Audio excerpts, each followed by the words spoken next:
Hey, what's going on, guys? Ryan or Jackal here, coming back at you. This time we're going to be doing a deck tech. So the format Sage has just started. Silver Age. It's not quite underway, but there are some tournaments floating around, and we ended up running an armory for Sage, and I ended up taking first place on my girl Ira. I've been a really big fan of Ira ever since her armory deck.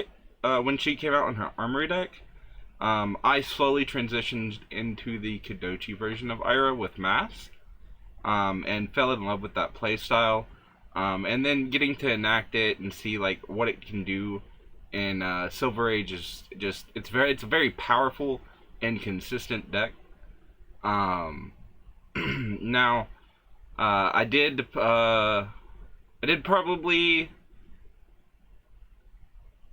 I did probably play a little wrong in my last match. I should have probably been more so the matchups. I guess we could go through those.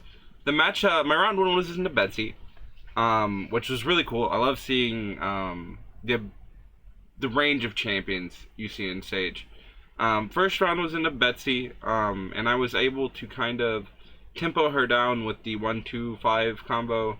The traditional Ira, just bread and butter, block out really well, and 1-2-5 combo her. My round two, I went into a Briar, and as a player who started before or after Briar LL, I have never really experienced what a Briar does. And let me tell you, Earth attached to Runeblade is a thing, even in a rare and common format. So Sigil of Suffering, absolutely bonkers. Really good cards. But again, I able to take that with a slightly more aggressive stance and still being able to block out well. That's really what this list focuses on. It's mid-range to be able to still send that 1-2-5 chain, but also be able to cover up enough damage to make that 1-2-5 a problem. And then round three, we went into KO, and KO got me down to 2. But I was able to hold my armor pretty much all game until the last swing, and then was able to Kadochi lock him with an extra Tiger thanks to Pouncing Paws and Tearing Shuko. And yeah, it just going wide in this format feels really strong, and she can do that when she needs in this build. And then I went into Viscerai, and I'm not gonna lie, I don't have a lot of practice into that matchup, and I should have been way more aggressive into it. I slanted for more of a defensive postured game, and was heavily punished for that. But we had just played an extra round for fun, so luckily for my standings, I ended up getting first place anyways. But I did lose. Viscerai lost in his first round, and I lost in my last round. So either way it went, I would have landed in first place here. Also, Blood Scent Vest allows you to really. It's one of the only chests in the game that's going to give you at instant speed a resource, but it's also bottom 1-1, and that's really strong in this format. So yeah, we'll go ahead and get into the gear process. Blade Beckoner Helm, because you want to be. I think the Blade Beckoner pieces are like some of the strongest generic pieces you can have in this format currently. Just because your weapons, you usually are defending a lot of weapon attacks, and it's +2, so it covers up claw pretty well. You're only leaking 1. It covers up daggers pretty well. Like it's just notably you can literally block a dagger twice with this, because it gets +1. Not a lot of people know that. So you can block daggers twice with this helm, or the blade breaker pieces, and they're just really efficient for that slot. We've already talked about blood scent. The one thing that does make it turn on though is you have to tact with the Crouching Tiger this turn, but we have plenty of ways in the deck and in our kit to make that happen. Double harmonized Kodochi, just bread and butter, slice and dice. I played No Rune 3 just because wizards are still a thing.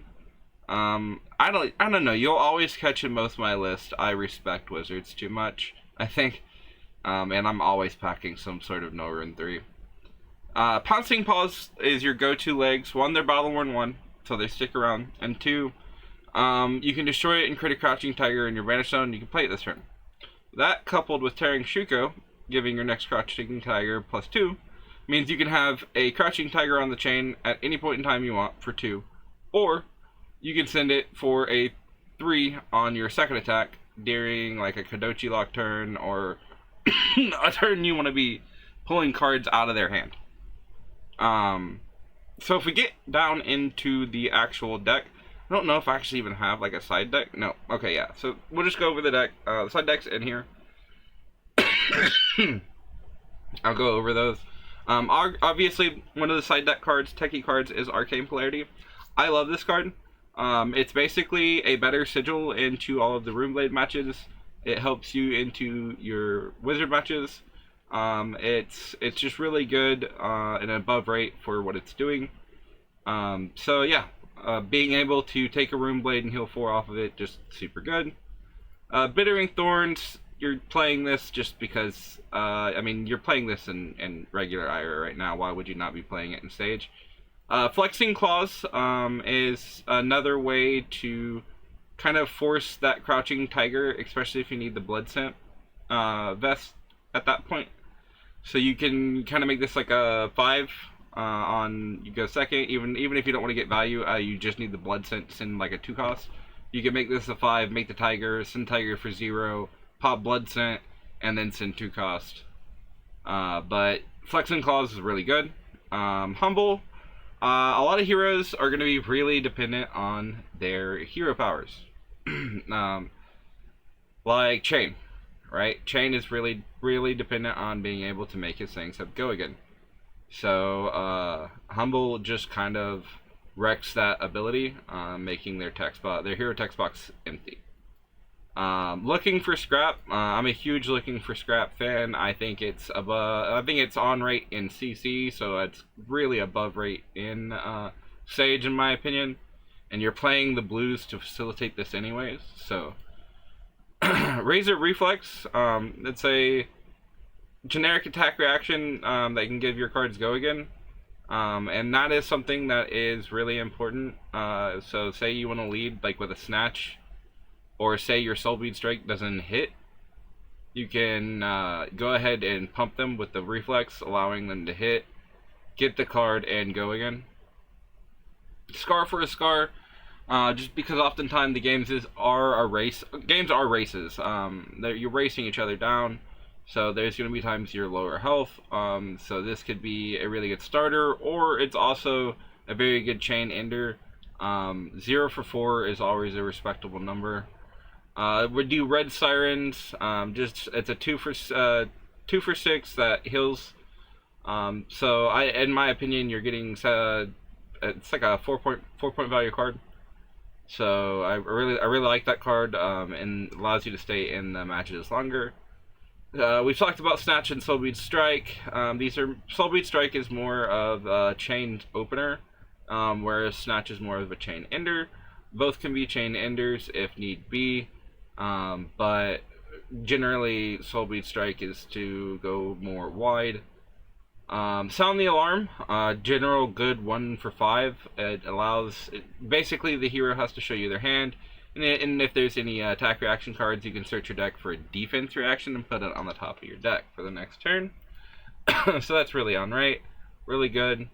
Spinning Wheel Kick, 1 for 4, go again, always nice. Torrent of Tempo, 1 for 5, on hit, go again. So it's a good chain ender, You can kind of play around with them and start your chain if you have Razor Reflex and push it above. Even if they block out 6, you push it to 8. It still gains go again. So it's just really above rate card. Unmovable. There is a lot of Guardian in the format. So Unmovable really is a good play to get around their larger attacks. And then Wax On being one of the better defense reacts in the game probably right now, just because it has the potential to be a block 5 D-react.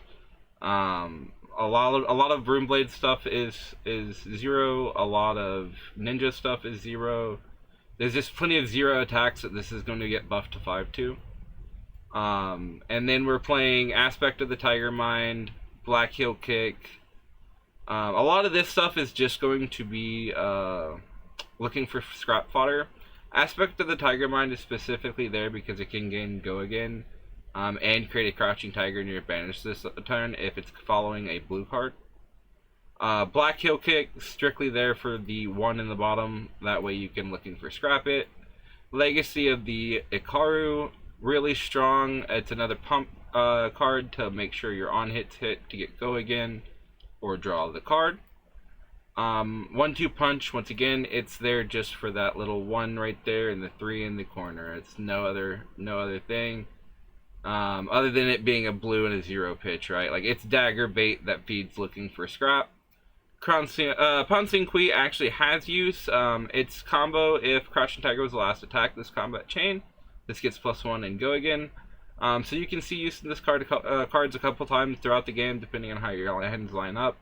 And you can go really wide with this card. It's really, I don't know, I really like Pouncing Kui. Rising Knee Kick, just another one of those generically good dagger feeders that can also help with looking for scrap. We'll do Rushing River. Rushing River also combos with Torrents of Tempo. So if it's Torrents of Tempo is the last attack on the chain, Rushing River gains +1, go again, and if it hits, draw X cards and put X cards from your hand on top of your deck in any order, where X is the number of attacks that have hit this combat chain. It doesn't come up a lot. It's generally there just to feed looking for scrap, but I have had this come up in a couple of games. So it is pretty on rate when it does play out. And then again, Whelming Gust Wave, the OG Katsu. This text means absolutely nothing. It's there for being a blue, being a 0, a 1, and a 3. And then Crouching Tiger token. But as I said, this is more of a defensive list, more of a mid-rangey list. I really enjoyed it. I think it was super fun. Definitely think I will be continuing forward on Ira. Also testing out, I'm going to be testing out Terra. Terra is like just an all-time favorite champion of mine. I fell in love with the Earth element throughout the year. As you know, my past videos, I'm a pretty big Verdance player. But yeah, Sage is looking fun, looking great. The horizon of the format looks great. Looking forward to Compendium of Wraith, and we'll stay tuned because we'll have more Sage updates coming out. This is just one of many. I just wanted to go ahead and give a deck tech and let you guys see what more of a mid-range version could look like. And yeah, I will see you guys next time. Peace.